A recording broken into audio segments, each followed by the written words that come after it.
जय हिंद साथियों, स्टडी रथ 101 YouTube channel में आप लोगों का स्वागत है। हम लोग एसएससी जीडी के लिए हिंदी का प्रैक्टिस सेट कर रहे हैं। तो आज हमारा दूसरा प्रैक्टिस सेट है। तो बहुत बहुत स्वागत है आप लोगों को इस प्रैक्टिस सेट में। आप लोग एग्जाम देने से पहले ये प्रैक्टिस सेट से अपनी तैयारी जांच सकते हैं और देख सकते हैं कि आपकी कमजोरी कहाँ पर है, किस टॉपिक से आपके प्रश्न गलत हो रहे हैं, तो आप उस टॉपिक को मजबूत कर सकते हैं। तो आप लोग अपना कमेंट करके नंबर बताइएगा कि आप लोग कितने क्वेश्चन सही कर पा रहे हैं। तो चलिए आज का प्रैक्टिस सेट शुरू करते हैं। तो हमारा पहला क्वेश्चन आ रहा है आप लोगों के सामने। देखिए पहला क्वेश्चन है कि अच्छे विद्यार्थी परिश्रमी होता है। तो यहाँ पर होता है रेखांकित है, ठीक है। तो हमें इसमें बताना है कि होता है की जगह पर क्या आएगा। तो अच्छे विद्यार्थी परिश्रमी होते हैं, यहाँ पर होगा होते हैं। ऑप्शन नंबर 3 राइट है, क्योंकि यहाँ लिखा है अच्छे विद्यार्थी, मतलब ये बहुवचन की बात कर रहा है। तो बहुवचन में हो जाएगा होते हैं। अच्छे विद्यार्थी परिश्रमी होते हैं। तो ये हमारा पहला क्वेश्चन था। अब चलते हैं अपने अगले क्वेश्चन में। अगला क्वेश्चन देखिए क्या है कि यहाँ पर हमें सही विकल्प चुन के इस खाली स्थान में भरना है। ये है हमारा दूसरा क्वेश्चन। ये हमारा दूसरा क्वेश्चन है। तो इसमें हमें सही विकल्प चुनना है। बोला है कि सेठ जी ने करोड़ों रुपए का, फिर खाली स्थान किया, तो करोड़ों रुपए का क्या किया, अर्जन किया। यहाँ पर होगा अर्जन। सेठ जी ने करोड़ों रुपए का अर्जन किया। अर्जन का मतलब होता है संग्रह करना, मतलब उन्होंने करोड़ों रुपए इकट्ठा किए। अर्जुन तो आप लोगों को पता ही है कौन थे। और अंजन, अंजन का मतलब होता है काजल। तो यहाँ पर अंजन भी नहीं होगा। और फिर चौथे नंबर पर है अर्चन। अर्चन का मतलब होता है जो हम लोग पूजा करते हैं, तो उसी को कहते हैं पूजा अर्चना। तो इसका राइट ऑप्शन है ऑप्शन नंबर ए। अब देखते हैं अगला क्वेश्चन क्या है। तो अगला क्वेश्चन में बोला है कि कदली सीप भुजंग मुख स्वाति एक गुण तीन। तो यहाँ पर हमें जो ये रेखांकित शब्द है भुजंग, तो भुजंग का पर्यायवाची कौन सा नहीं है इन चारों में से। ये है हमारा तीसरा क्वेश्चन। तो देखिए भुजंग का मतलब होता है सांप। तो सांप का पर्यायवाची चौथा भी है। सांप का पर्यायवाची सर्प होता है। आही भी सांप का पर्यायवाची होता है। और उरग भी सांप का पर्यायवाची होता है। लेकिन केंचुआ सांप का पर्यायवाची नहीं होता। तो इसका राइट आंसर हो जाएगा ऑप्शन नंबर 3। अब देखते हैं अगला क्वेश्चन क्या है। अगला क्वेश्चन देखिए, अगले क्वेश्चन, ये हमारा चौथा क्वेश्चन है। तो अगला क्वेश्चन है कि कानपुर में मकान मालिक ने किराएदारों को अपने घर से दौड़ाया। तो यहाँ पर रेखांकित शब्द है अपने घर से दौड़ाया। तो यहाँ पर कौन सा ऑप्शन आएगा, मतलब यहाँ पर क्या होगा कि अपने घर से दौड़ाया की जगह में ऑप्शन में से हमें क्या भरना होगा। तो किराएदार रों को अपने घर से दौड़ाया, ये गलत है। यहाँ पर होगा कि अपने घर से निकाला, क्योंकि वो अपने घर से निकाल देगा। अब हम दौड़ें, भागें, हटें, वो हमारा काम है। लेकिन किराएदार रों को वो अपने घर से, जो मकान मालिक है, वो निकाला। तो इसका राइट ऑप्शन है ऑप्शन नंबर 4। अब देखते हैं अगला क्वेश्चन।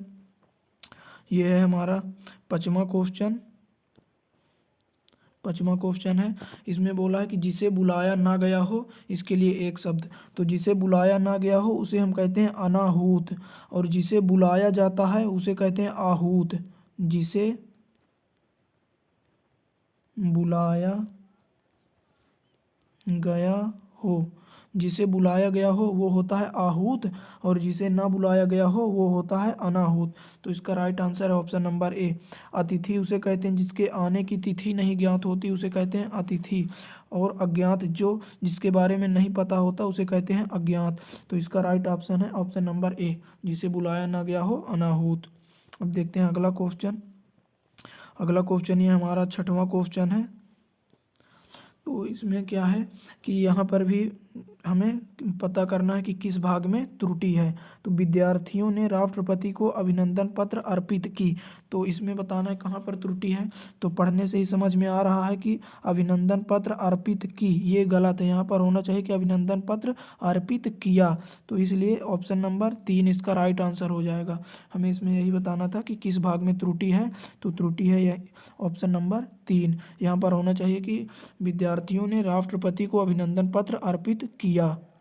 अब देखते हैं अपना अगला क्वेश्चन। अगला क्वेश्चन हमारा क्वेश्चन नंबर 7 है। यह है हमारा क्वेश्चन नंबर 7। तो इसमें क्या है कि इसमें हमें जो ये रेखांकित शब्द है, तो यहाँ पर बताना है कि इसमें क्या क्या गलती है, इस पर क्या होगा, ठीक है। तो ये बोल रहा है कि संसद में बजट के ऊपर बहस होगी। तो यहाँ पर हमें बताना कि क्या बदलाव कर सकते हैं। तो देखिए, बजट के ऊपर बहस नहीं होगी, बजट पर बहस होगी। संसद में बजट पर बहस होगी, क्योंकि ऊपर क्या वो ऐसी चीज़ थोड़ी है कि उसके ऊपर हमें चढ़ के बहस करनी होगी। उस वस्तु पर, यानी जो वो विषय है बजट, उस पर बहस होगी। तो इसका है ऑप्शन नंबर ए। अब देखते हैं अगला क्वेश्चन। अगला क्वेश्चन हमारा क्वेश्चन नंबर 8 है। क्वेश्चन नंबर 8 ये बोला है कि जो बहुत गहरा हो उसके लिए एक शब्द। तो जो बहुत गहरा हो उसे हम कहते हैं अगाध। जो बहुत गहरा हो वो होता है अगाध। तो इसका राइट ऑप्शन है ऑप्शन नंबर ए। ये अगाध नहीं होगा, इसमें बड़ा आ है, इसलिए ये गलत है। अभी देखते हैं अपना अगला क्वेश्चन। क्वेश्चन नंबर 9 है हमारा अगला क्वेश्चन। तो क्वेश्चन नंबर 9 क्या कह रहा है कि 2 से 4 बनाने का गणित, इस मुहावरे का अर्थ क्या होगा। 2 से 4 बनाने के गणित, इस मुहावरे का अर्थ है कि धन को जल्दी जल्दी बढ़ाने की कला। 2 से 4 बनाने का गणित मुहावरे का अर्थ है धन को जल्दी जल्दी बढ़ाने की कला। तो इसका राइट आंसर है ऑप्शन नंबर 2। अब देखते हैं, ये है हमारा क्वेश्चन नंबर 10। यहाँ पर हमें उपयुक्त शब्द छांट के इस खाली स्थान में भरना है। तो विद्या मनुष्य की शोभा नहीं होती। तो विद्या के बिना मनुष्य की शोभा नहीं होती। तो इसका राइट आंसर है ऑप्शन नंबर 4। विद्या के बिना मनुष्य की शोभा नहीं होती। आप जब इन ऑप्शंस को रख कर चेक करेंगे तो ये गलत आप लोगों को पढ़ने से ही लगेगा। तो ये इसका ऑप्शन नंबर 4 सही हो गया। अब देखते हैं अपना अगला क्वेश्चन क्या है। अगला क्वेश्चन में हमसे समानार्थी यानी कि पर्यायवाची पूछा है। तो ये है 11वां क्वेश्चन। समानार्थी का मतलब होता है पर्यायवाची। तो कालिंदी का पर्यायवाची हमें बताना है। तो कालिंदी देखिए किसे कहते हैं, कालिंदी यमुना को कहते हैं, यमुना, ठीक है। लेकिन यहाँ पर यमुना ऑप्शन में नहीं है, तो हमें और पर्यायवाची देखने पड़ेंगे यमुना के।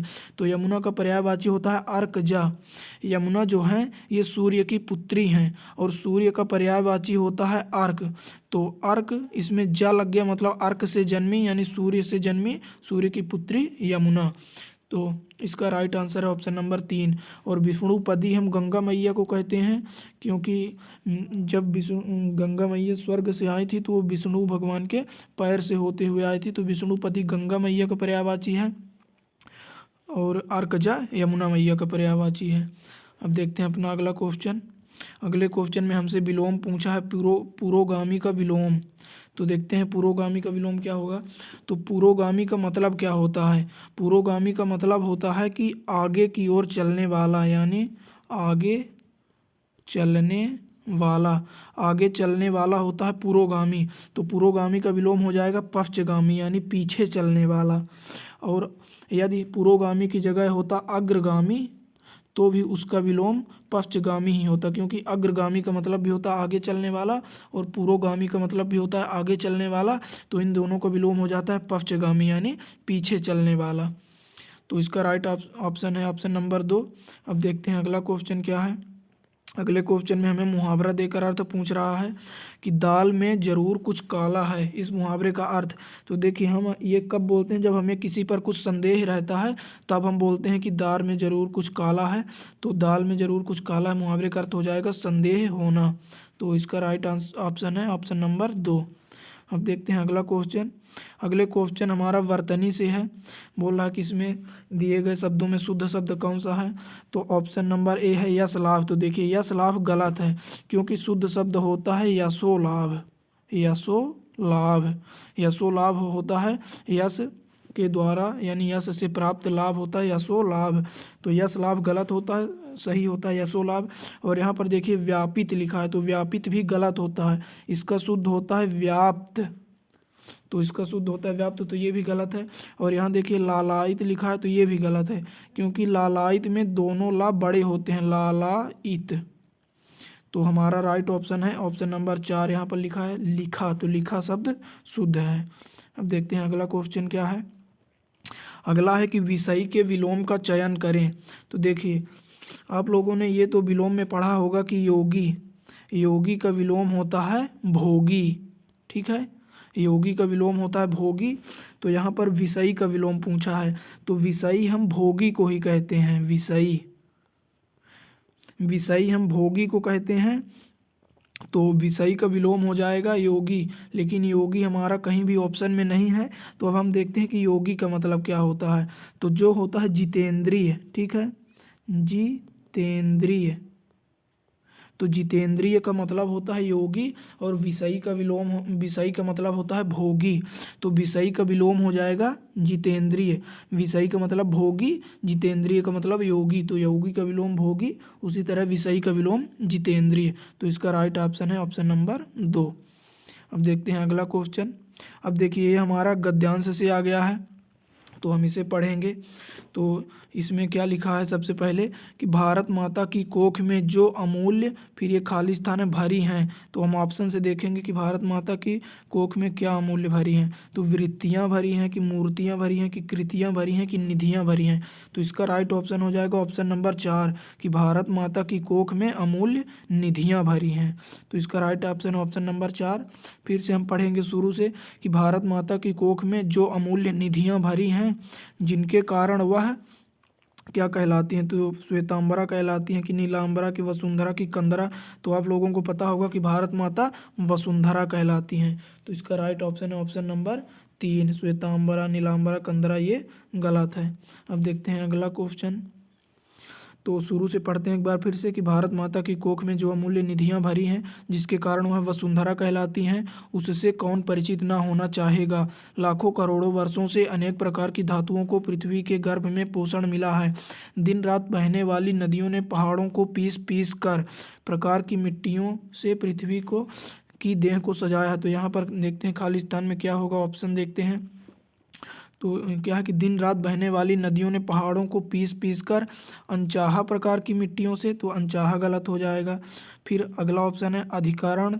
तो अधिकरण देखते हैं, तो अधिकरण प्रकार की मिट्टी, ये भी गलत हो जाएगा। लेकिन जब आप ऑप्शन नंबर 3 में आएंगे तो अनगिनत प्रकार की मिट्टी, तो ये ऑप्शन नंबर 3 सही है।